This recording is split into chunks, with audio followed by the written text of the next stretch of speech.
hadana li hadza wa ma kunna linahtadiya laula an hadanallah.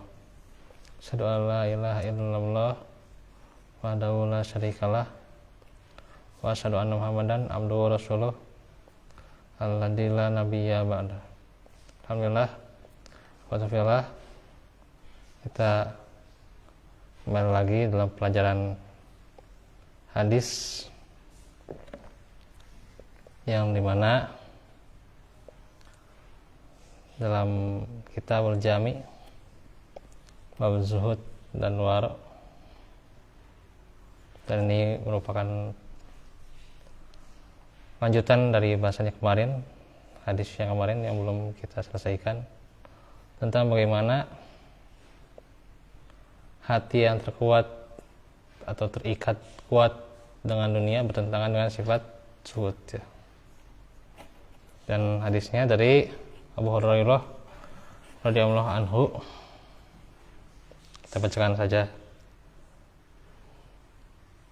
Qala Rasulullah sallallahu alaihi wasallam, taisa amdud dinar wa dirham wal qatifah in qutiya radiya wa in lam yuta lam yardu. Akhrajahu al-Bukhari. Binasalah budak dinar, budak dirham, dan budak pakaian mewah. Jika diberi, ia senang. Jika dia tidak diberi, dia murka. Dan ini bagaimana pembahasan yang jelas tentang bagaimana orang yang terikat hatinya dengan dunia adalah ketika menggantungkannya, dan juga sampai ketika diberi dia senang, tapi tidak diberi dia murka ya. Karena itu dunia cukup hanya di tangan, jangan sampai masuk dan mengontrol hati. Jika dunia, harta maupun jabatan sudah mulai menyetir langkah hidup seseorang, ini sudah tanda bahaya bahwa alamat bahwa dunia sudah masuk ke dalam hatinya. Kata Syekh Muhammad Al-Utsaimin, beliau mengatakan, seorang insan semestinya mengeluarkan dunia dari dalam hatinya sebelum kematian datang secara tiba-tiba, agar ia tidak menjadi budak hina bagi dunia. Jadi bagaimana seseorang itu harus mengeluarkan penyakit yang namanya hubud dunia ya, sebelum kematian ya. Bisa jadi malah nantinya husnul khotimah itu akan terhalang dengan kecintaannya pada dunia ya.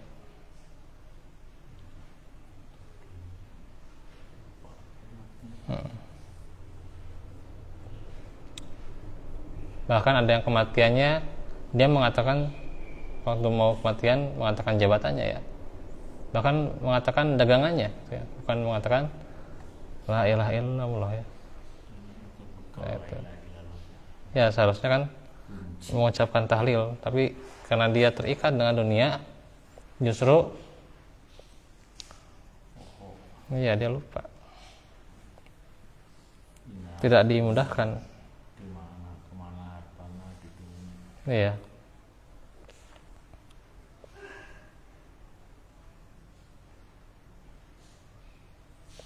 Karena itu mengais rezeki dan menikmati kelezatan dunia yang halal tidak melanggar kandungan hadis itu. Seperti misalnya Rasulullah dan para sahabat yang juga mencari rezeki dan menikmati hal-hal yang dibolehkan oleh syariat. Kalau harta rampasan gimana? Rampasan perang itu? Ya boleh, boleh. Waktu itu mah boleh. Ghanimah mah boleh, kan memang sudah ada keterangannya.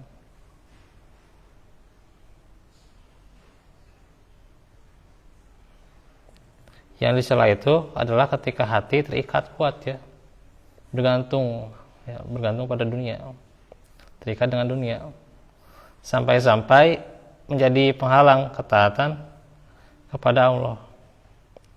Lupa bahwa dunia cuma sekedar singgah aja ya, untuk berbekal doang ya. Lupa dia itu. Karena itu sebab beliau mengatakan dalam hadis itu, binasalah budak dinar, dan tidak mengatakan binasa pencari dinar ya. Karena mencari dunia tidak tercela sepenuhnya ya, sebab memang diperlukan.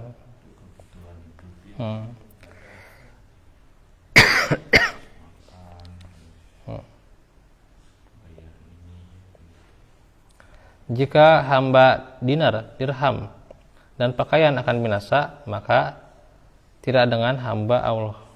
Menjadi hamba Allah seutuhnya itu bahagia, tenang, nyaman, tidak beban ya. Kita lihat saja bagaimana para ulama salaf ya. Tenang gitu, mereka itu santai gitu ya. Mereka ya mencari dunia, mengais rezeki ya gitu kan.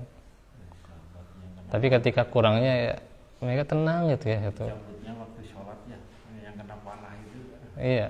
di kakinya. Iya, mereka itu tenang lah gitu. Jadi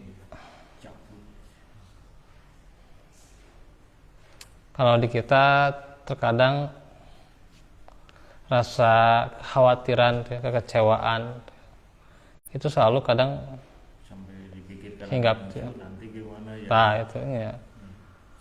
Terus Dipikirkan masa depannya dan sebagainya, kan kita kan nggak tahu masa depan kita kan gitu. Tapi para sahabat, para salaf salih itu tenang sekali itu ya. Jadi seolah-olah kalau kita memang hamba Allah itu kita seolah-olah nggak ada beban hidup ini ya gitu, tenang aja itu ya gitu. lihat anak-anak Iya. gede belum kawin aja kadang-kadang ya. 42 tahun.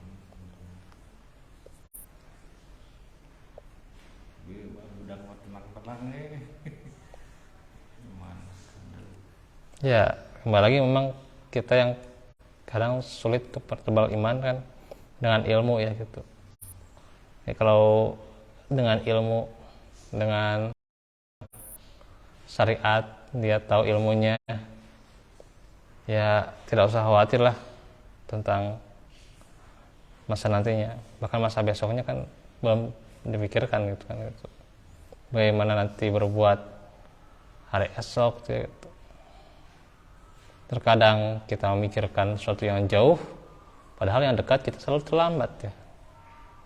Gitu. Kadang-kadang kita memikirkan sesuatu yang jauh, bahkan belum tentu kesampaian juga. Banyak yang kita rencanakan ya, tapi pada kenyataannya berapa yang kita laksanakan? Jadi kalau hidup kita menggantungkan kepada Allah saja, itu hati kita tenang luar biasa ya gitu. Ketika kehilangan pun ya biasa-biasa aja, tidak khawatir gitu. Soalnya kan dunianya di tangan bukan di hati. Kalau sudah di hati mau udah memang berat ya. Iya, harus dilatih. Menjadi hamba Allah secara sempurna artinya senang dan ridhonya itu hanya pada amal kebaikan, yaitu perkara-perkara yang membuat Allah ridho. Marah dan tidak sukanya adalah pada dosa dan maksiat, segala hal yang membuat Allah murka.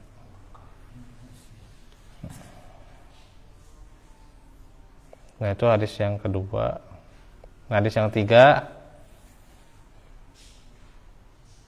dari Ibnu Umar radhiyallahu anhuma, wa ibni Umar radhiyallahu anhuma qala akhada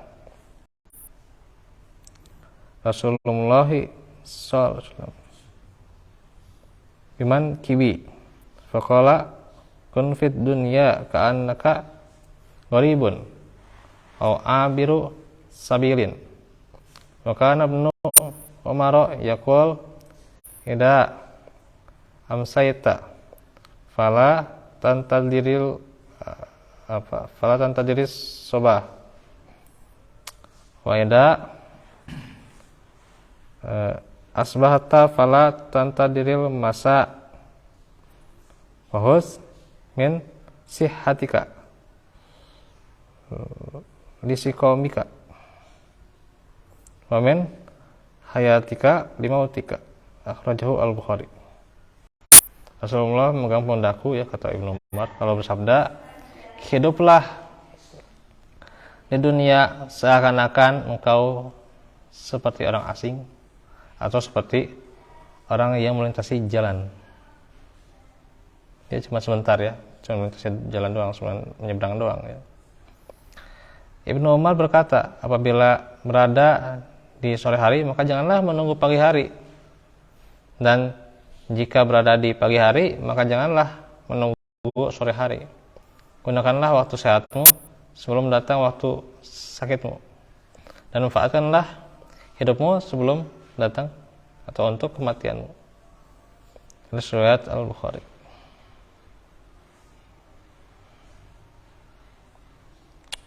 Nah, ini hadis yang agung, ya, di mana dengan cara luar biasa, ya, Rasulullah memegang pundak Ibnu Umar, ya. Kita kadang kalau menasihati orang, ya, ceplos-ceplos, ya, wah, gitu, ya.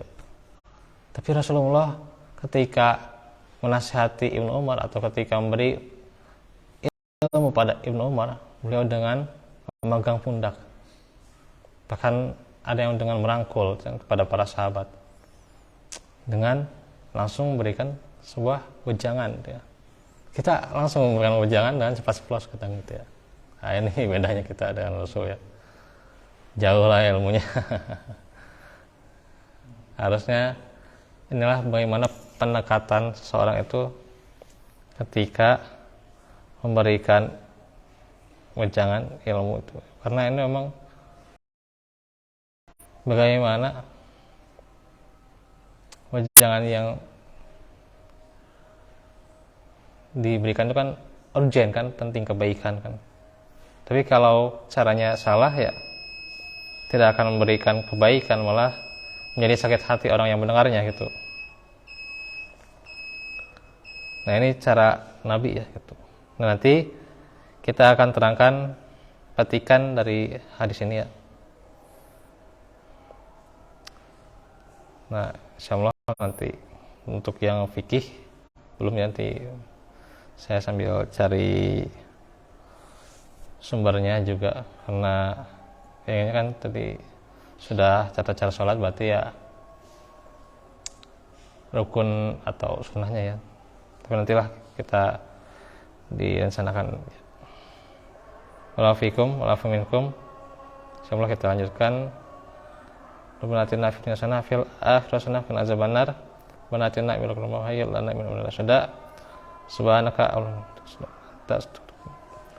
Alhamdulillahirabbil alamin. Wassalamualaikum warahmatullahi wabarakatuh.